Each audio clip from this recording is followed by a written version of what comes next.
What up? What up? What up? Welcome to the boxing scorecard, the first one. Joined by my man, former pro football player Mike Carter. How you doing? How you doing? Good. And yourself? Good, good. So get right into it. So this show is specifically going through the scorecards of the main events, the main attraction for that night, the main attractions for that night, um, and then we're going from there. So starting with the main one, Thurman and Barrios.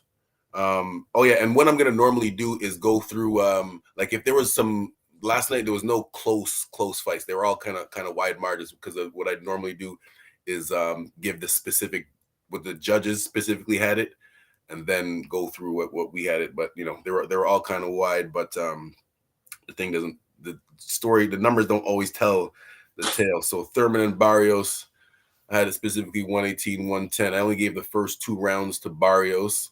Um, and then Thurman kept it out most, he won clearly. The interesting actually go ahead. What was your scorecard? You said you had go ahead. Yeah, I had Keith Thurman winning every round. Every round, okay. Some of the rounds weren't close, but I just feel like Keith Thurman won every round. But at the same time, even though he won every round, that didn't mean that it wasn't a hard fight for him. So I thought it was a very, very tough fight for him in the sense of he got hurt a few times. He was winded, looked like at some points he could be susceptible to other fighters. I wasn't just looking at Mario Barrios.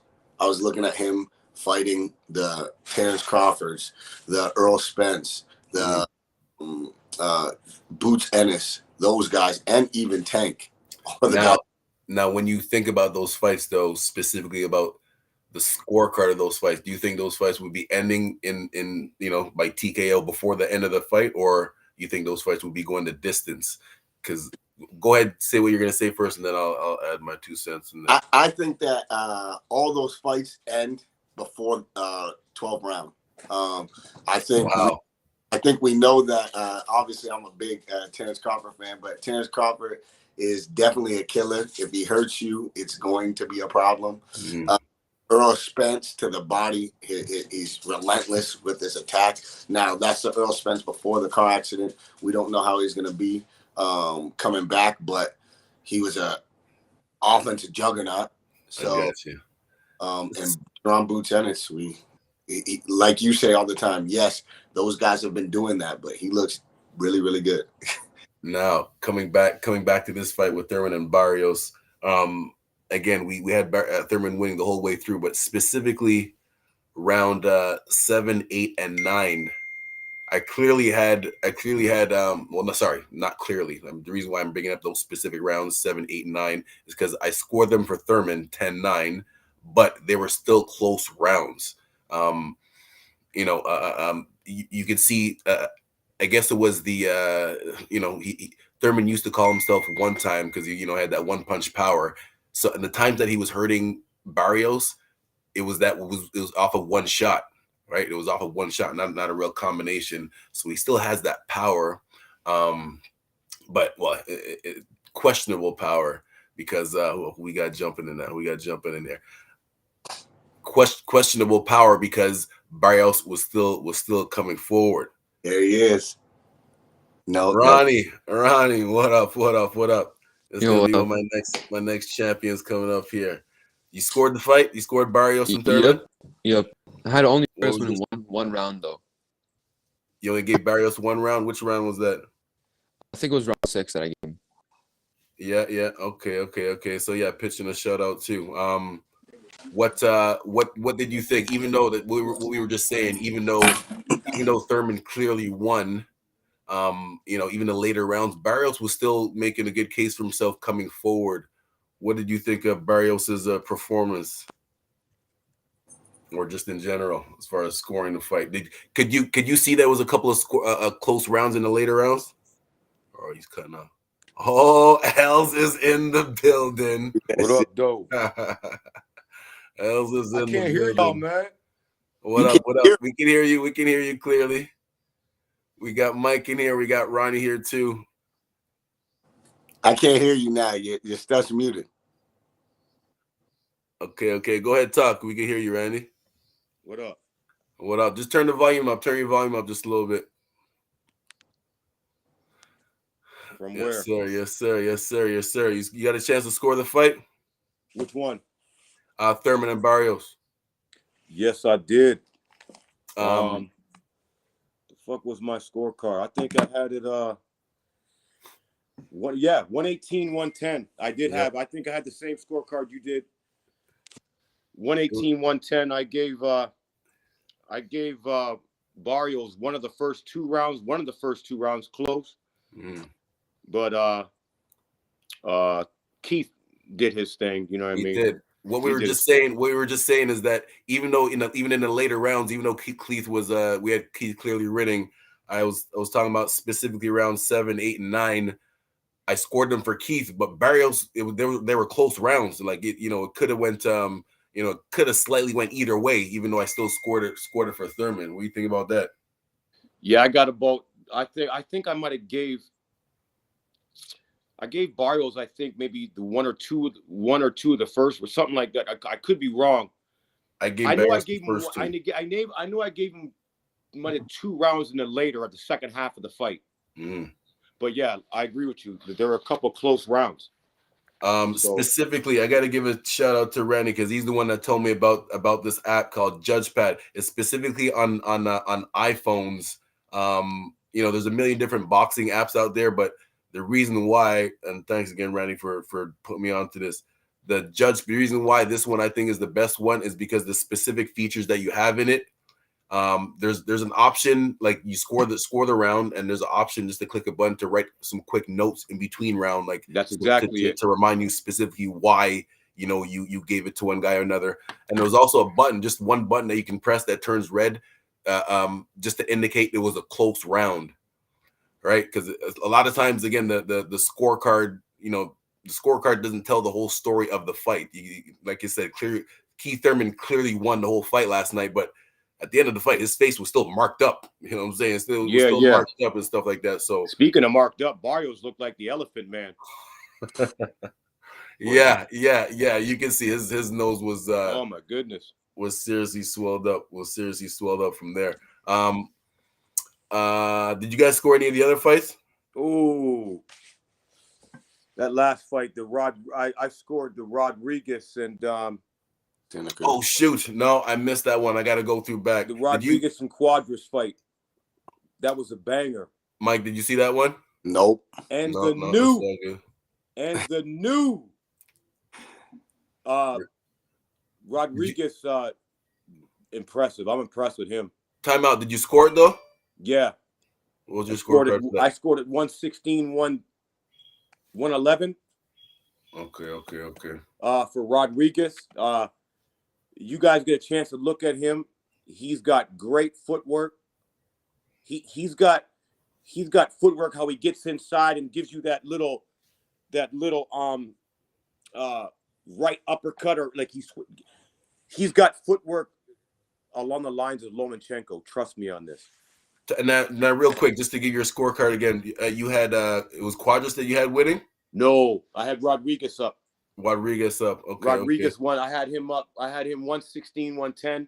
116, 110. So yeah, Judges had it 117, 110, 115, 112 in that area, but unanimous. He won the fight. Okay. All right. What's the next step? What is the next step, real quick? I'm gonna be talking about the scorecards for Eubank Jr. and Clarissa Shields and stuff. So you guys the Eubank Jr. fight. Stay on for that. I know, Mike, you can stay on or hop off if you wanna, or give your 2 cents. I'd love to have your 2 cents on the fight still, even if you didn't score them. But if you gotta go, you gotta go. The next we had let me pull up my other scorecard. The co-main event, you see Santa Cruz and Carbajal? Yeah. I did have to go that one again. Again, Carbajal, who for the people listening right now, is his uncle is Michael Carbajal, one of the great fighters from the 80s. So I'm not sure if they're trying to use the Carbajal name like how they kind of use the Nico Ali name. I know that's one of Randy's favorite fighter right now. Yeah, if that dude don't stop. I'm playing. But as far as the scorecard, there's another wide scorecard on Santa Cruz. I don't know why. I must have deleted it by accident. I thought I was going to pull it up, but that was another wide scorecard for Santa Cruz and Carbajal. What do you guys think next is for Santa Cruz though? I believe that was at 135 because again, you can't beat him at his game, even though he's a tall, long fighter. He likes to fight on the inside, especially with his body work. You know, that's Carbajal was trying to match him with the body work, but he just was out. You know, you can't beat Cruz at his own game. Cedric. Yeah. What up? What up, bro? I got to get off the phone right now. I had to touch base with my bad. Sparks is here saying what's up. All right. What up? All right. I'll let y'all later though. All right. And then the other fight that I had going, so Eubanks, you didn't see the fight, but you've seen Eubanks fight before, right? Yeah, I think he stopped him, if I'm not mistaken. No, it went the distance. Him and Eubanks Jr. and Williams, they went the distance. But this is the thing, though. Another fight that was wide margin. That I had it 117 to 108 for Eubanks Jr. And the only rounds I gave to Williams, there was a couple of 10-8 rounds in the early fights. Like he dropped them about 3 times. That's what it is, yeah. In within the first 5 rounds. And this is the thing, and this is what I want to get into. Eubanks has been training with Roy Jones Jr. For a couple of fights now. And I have to be careful when I say this because I'm not, nobody can imitate Roy Jones. Nobody can imitate, what he did. But I definitely can see a few things that Eubanks Jr. has got from Roy Jones. Shout out to my boys from the Last Bell Boxing Show in the UK. They were talking about this. I'm sorry I couldn't hop on their show last night, but they were talking about this and just in general, a lot of people are saying that Eubanks' style trying to copy Roy Jones is not good for him. I don't know. I'm one of the only people. I'm curious to know what your thoughts on this too. I believe the way he's fighting now is better for him as opposed to the street fighting style that he was doing before, because the way that he dropped Williams in those first couple of rounds was by a jab, and not just the jab, but the way he was throwing it. Like he was throwing it exactly the way Roy would, like throwing a couple of fakes first and then popping it out there and then turning the jab into a hook.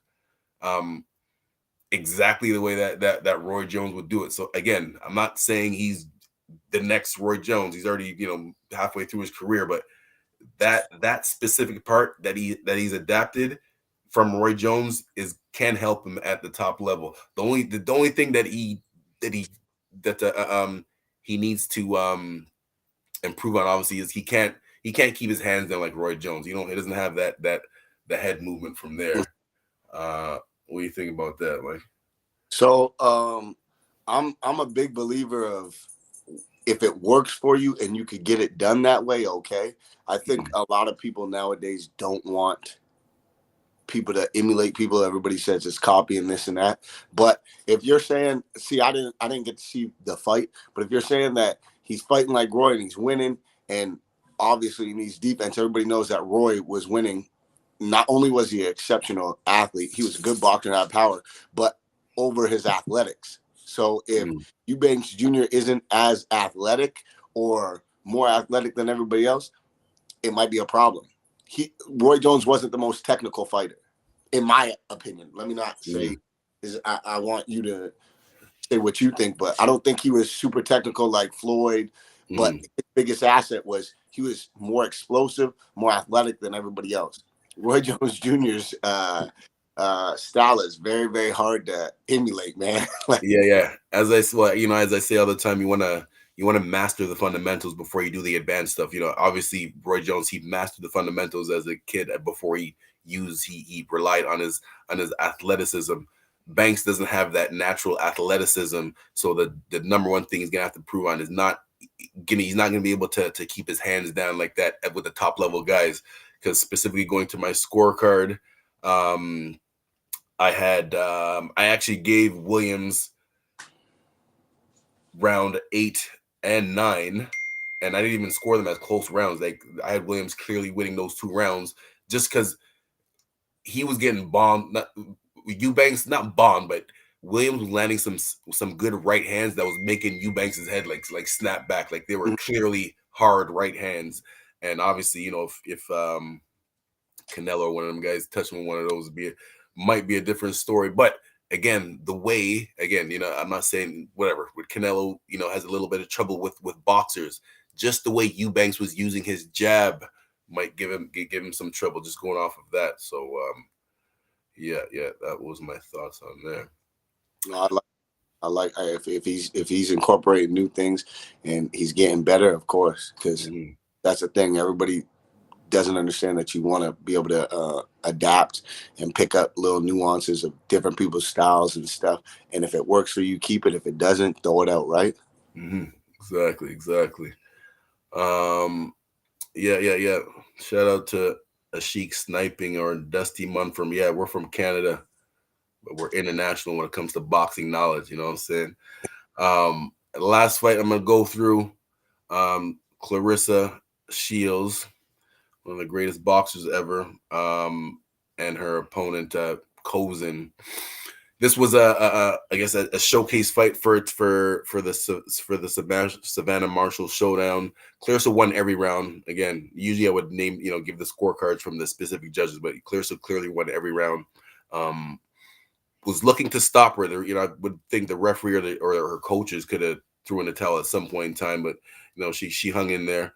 But the main thing is I definitely, she came there and fought in the UK in front of the crowd to get more exposure for Savannah Marshall, who I believe, I'm just predicting right now that Clarissa will win, because Savannah, her whole career, this girl has been off of beating Clarissa in the amateurs years ago. Even her promoter on the when they're on the mic yesterday said Clarissa has 1 loss on her record, talking about some amateur. She's undefeated, clearly undefeated as a pro. Anyways, my prediction scorecard for Savannah Marshall and Clarissa Shields would be not a shutout for Clarissa Shields, but I'm predicting a unanimous win because of she has the skills and the power. That's the thing. Clarissa has the skills and the power. A lot of just females in general at the top level, that's the difference. You got the skills and the power. So Serrano, anyway, I'll get into that prediction another time. But Serrano and Taylor, I'm predicting Serrano because she has the skills and the power. Anyways, going back to Shields and Kozin, what's your thoughts on that, or Clarissa in general? I think Clarissa Shields is a tremendous fighter. I feel like people don't give her flowers. She's been going up and down in weight to try to fight everybody. Yes, yeah, definitely. She's an animal. She's a student of the game. She has offense, defense, good head movement. She even went in the UFC. I understand it's not the UFC, but she's a true competitor. And eat that. Someone that compete, I'm all for it. I think she's if we're doing things the right way, she would definitely be in pound for pound. And or women. I'm not saying she would be first, but she definitely has to be in that conversation for what she's doing to her competition. So yeah. All right, man. There you have it for the first episode of the Boxing Scorecard. Please make sure you guys email us with your scorecards, or put them in the chat. Put them in your chat. What was your scorecard? But not just what was your scorecard, but specifically what was your reason? Maybe not for each round, but just give a little description. Then man, we'll go from there. Thanks for tuning in every Sunday at 11. The Boxing Scorecard. Make sure you come prepared with your scorecard and your educated opinion, not just your random opinion. All right, Mike. Thank you. Thank you so much. All right. Peace.